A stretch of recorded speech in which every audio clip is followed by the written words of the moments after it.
misal gotong royong membersihkan selokan untuk mencegah banjir saat musim hujan. Nah, kegiatan ini dilakukan secara sukarela demi menciptakan lingkungan yang bersih, aman, dan nyaman. Nah, ada juga nih sikap dan perilaku dalam kerjasama, yang mana yang pertama kesetaraan. Nah, kesetaraan ini jadi berarti bahwa semua manusia memiliki kedudukan yang sama sebagai makhluk ciptaan Tuhan. Tidak peduli nih apakah dia berbeda agama, ras, atau sebagainya. Karena kita ini harus memiliki sikap apa? Toleransi. Nah, ada juga saling pengertian. Nah, saling pengertian ini muncul dari kesadaran bahwa setiap orang ini berbeda dan tidak ada yang sempurna.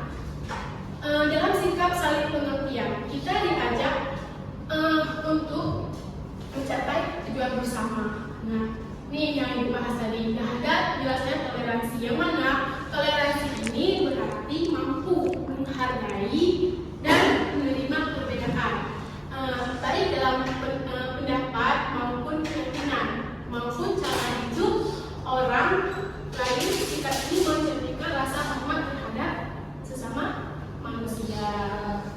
Nah,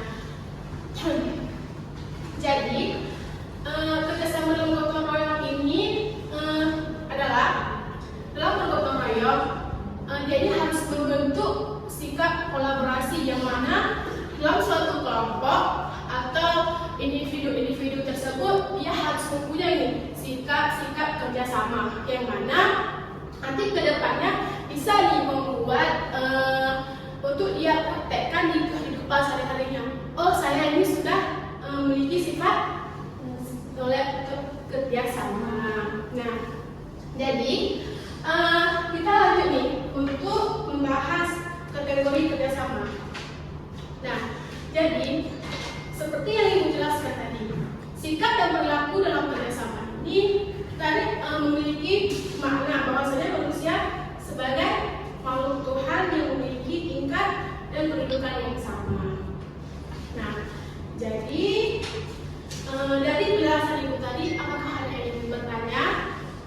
Kurang jelas atau sudah jelas? Sudah jelas, Bu. Jelas ya? Baik. Nah, Ibu ini mau tampilin video bersama kalian. Mohon perhatiannya ya.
Kitab ini diperkirakan disusun pada tahun 1500 sebelum Masehi hingga 1000 sebelum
Nah, jadi petunjuk pengerjaannya, kau udah buka tuh tunjuknya.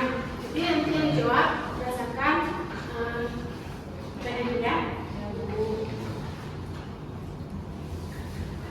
10 menit ya.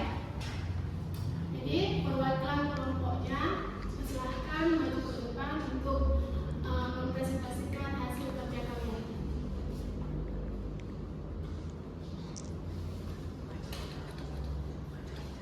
Buat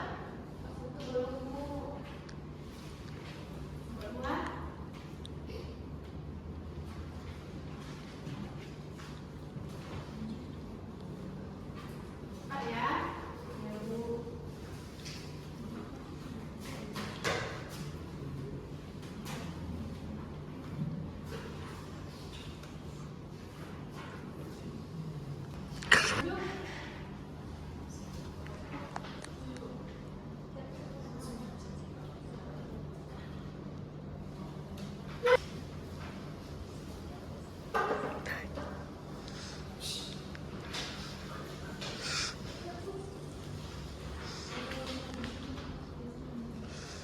Baik, di sini kami kelompok 1 ingin menjawab pertanyaan dari Bu Mirza, yaitu soal pertama, apa yang dimaksud dengan kerjasama dan berikan contoh kerjasama yang sering dilakukan di lingkungan tempat tinggalmu.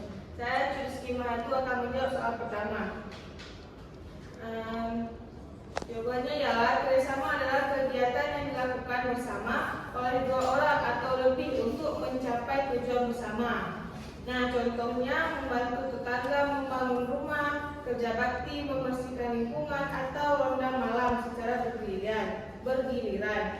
Contoh dalam kehidupan sehari-hari adalah membantu dalam keadaan darurat seperti menolong tetangga yang mengalami musibah, kebakaran atau banjir, mengumpulkan dana untuk membantu warga yang membutuhkan seperti dalam acara sosial dan penggalangan dana kesehatan. Selanjutnya akan dilanjutkan oleh teman saya. Baik, jadi saya akan menjawab pertanyaan nomor 2. Sebutkan 3 manfaat penting dari kegiatan gotong royong bagi kehidupan masyarakat. Jadi gotong royong ini memiliki manfaat utama, yaitu yang pertama meringankan beban pekerjaan karena dilakukan bersama-sama. Yang kedua, mempererat hubungan antar warga sehingga tercipta suasana rukun dan damai. Yang ketiga, menumbuhkan rasa peduli dan tanggung jawab terhadap sesama dan lingkungan. Yang keempat, meningkatkan kesejahteraan dan kualitas hidup. Jadi gotong royong ini membantu menciptakan lingkungan yang lebih bersih, sehat, dan nyaman. Baik, saya akan menjawab pertanyaan nomor 4, yaitu berikan contoh kegiatan gotong royong di sekolah dan jelaskan bagaimana kegiatan itu bisa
bertanggung jawab terhadap sesama dan lingkungan, dan yang terakhir yaitu meningkatkan kesejahteraan dan kualitas hidup. Gotong royong membantu menciptakan lingkungan yang lebih bersih, sehat, dan nyaman. Sekian. Baik, saya Nova Syarika. Saya akan menjawab pertanyaan dari nomor 3. Bagaimana kerjasama dan gotong royong bisa menjadi membantu memperkuatkan persatuan dan kesatuan bangsa Indonesia? Jawabannya itu kerjasama dan gotong royong memperkuat persatuan dan kesatuan bangsa karena membuat masyarakat saling membantu, menghargai perbedaan dan hidup rukun sebagai satu bangsa Indonesia. Baik, saya Citra Hidayati. Saya akan menjawab pertanyaan nomor 4, yaitu berikan contoh kegiatan gotong royong di sekolah dan jelaskan bagaimana kegiatan itu bisa meningkatkan kebersamaan antar siswa. Nah, contoh kegiatan gotong royong di sekolah adalah membersihkan kelas atau halaman bersama-sama. Nah, kegiatan ini meningkatkan kebersamaan karena siswa belajar bekerja sama, saling membantu dan mempererat persahabatan. Serta nomor 5, di sini menurut kelompok kami apa dampak negatif yang mungkin terjadi jika masyarakat mulai meninggalkan budaya gotong royong. Nah, menurut kami yaitu bisa terjadinya hubungan antar warga menjadi renggang, kemudian pekerjaan menjadi lebih berat karena tidak dilakukan bersama. Kemudian menurunnya solidaritas dan rasa kebersamaan, meningkatnya ketidakpedulian sosial, terhambatnya pembangunan masyarakat, serta meningkatnya konflik sosial. Sekian presentasi kelompok kami akhiri. Assalamualaikum warahmatullahi wabarakatuh. Waalaikumsalam warahmatullahi wabarakatuh. Berikan sesi kelompok.